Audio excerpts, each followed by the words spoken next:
अब हम थोड़ी सी एक्स्ट्रा चीजों पे चलते हैं। हमने ये भी जाना था, हम थोड़ा सा और जाते हैं, कुछ भाषा सांस्कृतिक भाषाएं भी होती है। कैसी भाषा होती है? सांस्कृतिक भाषाएं। जैसे किसी भाषा को राजभाषा का दर्जा दिया जाता है, राष्ट्रभाषा का दर्जा दिया जाता है, वैसे ही सांस्कृतिक भाषाओं का दर्जा भी दिया जाता है, जिन्हें क्लासिकल लैंग्वेजेस बोलते हैं। क्या बोलते हैं? Classical languages. क्लासिकल लैंग्वेजेस, याद रखिएगा, जो दर्जा होता है यह सरकार के द्वारा दिया जाता है। किसी भी भाषा को सांस्कृतिक दर्जा यह गवर्नमेंट के द्वारा दिया जाता है। किसके द्वारा? सरकार के द्वारा। ये जो क्लासिकल लैंग्वेजेस का दर्जा दिया जाता है यह सरकार के द्वारा दिया जाता है। कोई भाषा सांस्कृतिक भाषा कब हो सकती है? भाषा पुरानी होनी चाहिए, भाषा पुरानी, समृद्ध उसका साहित्य होना चाहिए, समृद्ध साहित्य।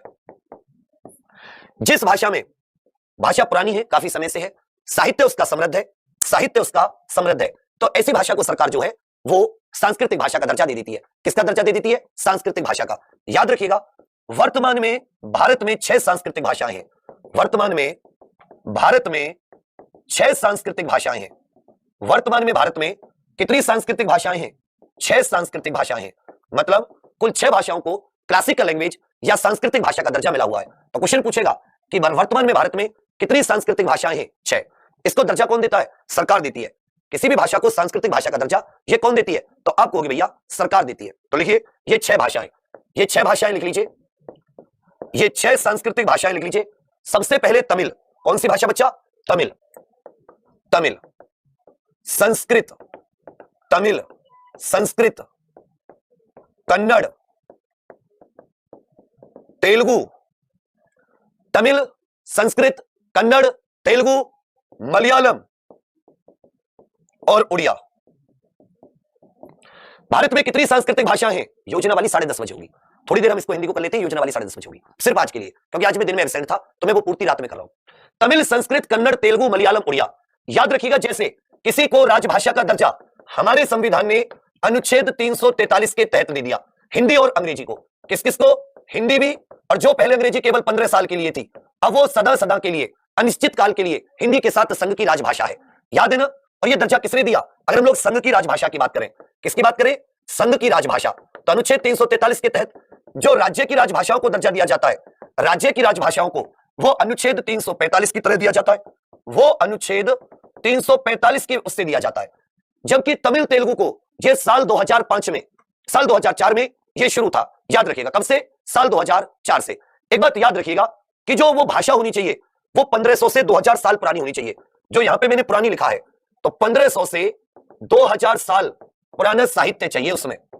किसी भी भाषा को सांस्कृतिक भाषा घोषित करने के लिए उसमें साहित्य कितना पुराना चाहिए? तो आप कहोगे भैया कम से कम 1500 से 2000 साल पुराना चाहिए। 1500 से 2000 साल पुराना चाहिए। इसके लिए कुछ फायदे होते हैं। इसके लिए क्या होते हैं? कुछ फायदे होते हैं।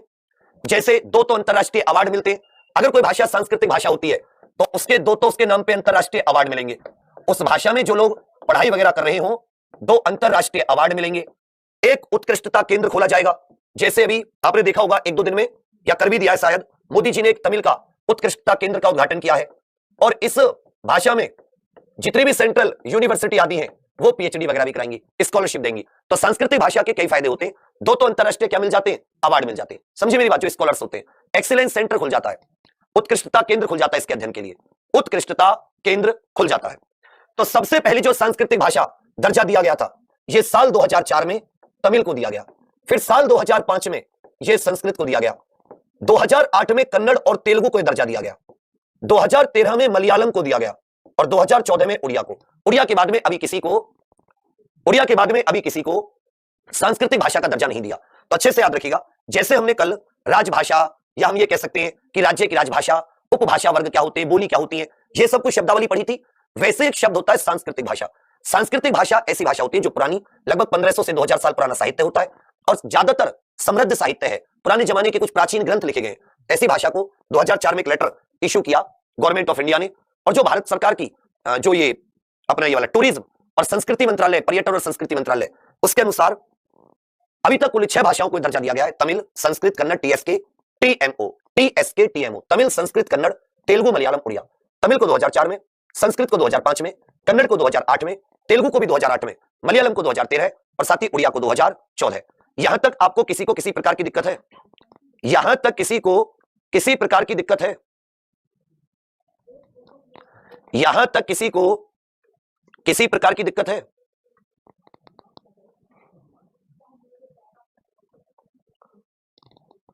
चलिए अब आ जाते हैं भाषा की विशेषता। 3 भाग में भाषा का परिचय खत्म हो जाएगा। भाषा की विशेषता, भाषा की क्या होती है? विशेषता। भाषा की विशेषता तो लिख लीजिए, भाषा की विशेषता क्या होती है? भाषा की सबसे पहली विशेषता है कि भाषा सामाजिक संपत्ति होती है। भाषा सामाजिक संपत्ति है। इस शब्द का मतलब समझते हो? भाषा सामाजिक संपत्ति है कहने का अर्थ है कि भाषा आप समाज से ग्रहण करते हो, ना कि यह पैतृक संपत्ति है। जो भाषा जिस समाज में आप रह रहे हो, वो समाज जिस भाषा का प्रयोग करता है उसी का प्रयोग आप करते हो, और वो पूरे समाज के द्वारा प्रयोग में लाई जाती है, ना कि वो किसी किसी के पिताजी की संपत्ति होती है। तो अच्छे से याद रखिएगा, भाषा सामाजिक संपत्ति है। भाषा पैतृक या व्यक्तिगत संपत्ति नहीं है।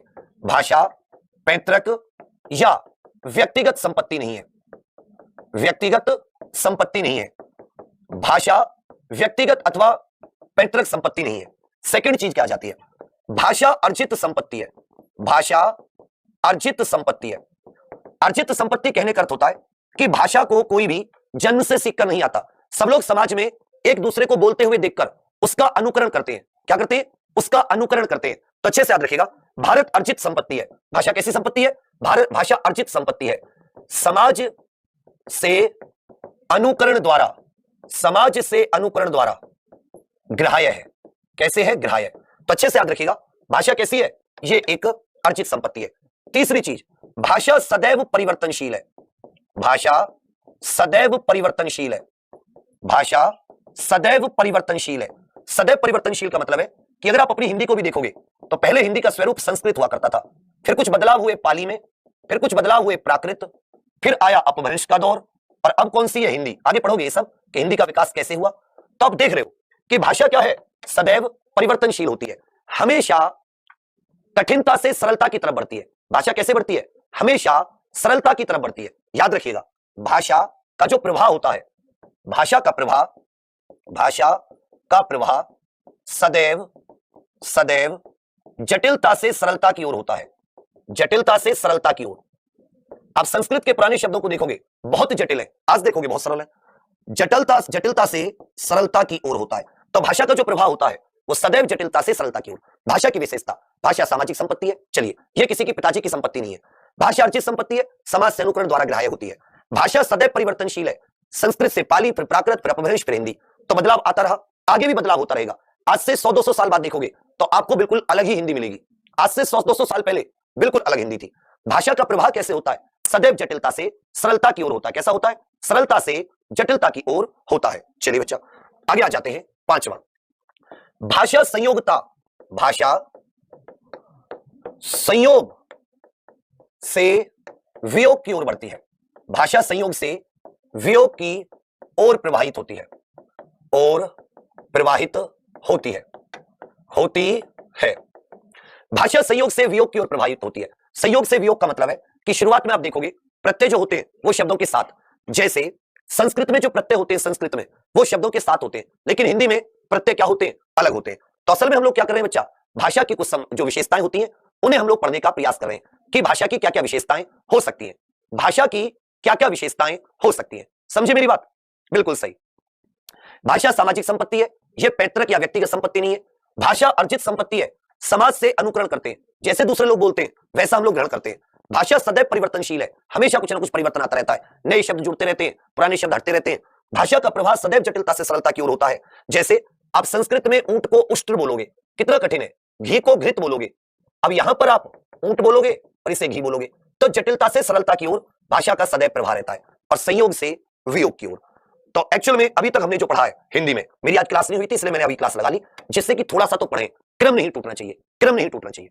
हमने बच्चा जिसको चीज आती है बताते रहना। भाषा क्या है ये पढ़ा, इस शब्द का निर्माण कैसे हुआ, क्या परिभाषा होती है, व्यक्ति को भाषा की आवश्यकता क्यों है, ये टॉपिक भी हमने पढ़ लिया।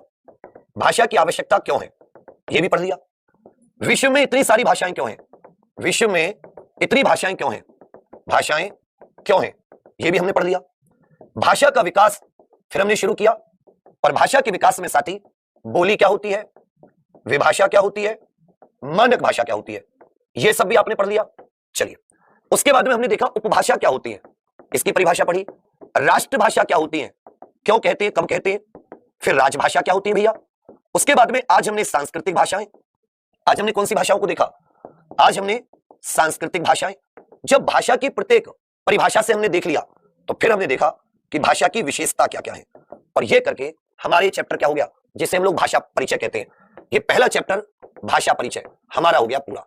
इसमें हमने बहुत सारी चीजें पेपर की भी पढ़ी, राजभाषा संबंधी हो, संघ या राज्य की, बहुत सारी चीजें, ये सब हमने पढ़ी। अब जो हमारा चैप्टर शुरू होगा वो होगा साथी भारत की भाषाएं, भारत और विश्व की भाषाएं।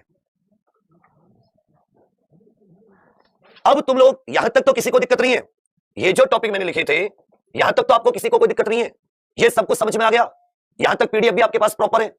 चलिए, इसका एक एक दो बार रिवीजन करते रहना, ये आपका बेस है। अब इससे ऊपर हम लोग सेकंड बिल्डिंग पर पहुंचेंगे, वही दोपहर 1 बजे हमारा समय रहेगा। ठीक है मेरे भाई।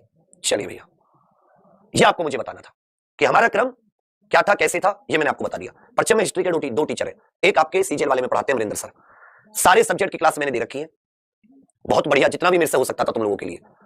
अब तुम लोग अगर उन क्लासों को डेली ले रहे हो, जब उनमें से कोई सब्जेक्ट कंप्लीट होगा फिर उसकी जगह दूसरी, तो उंगली करने की आपको आवश्यकता नहीं पड़ेगी। ठीक है भैया।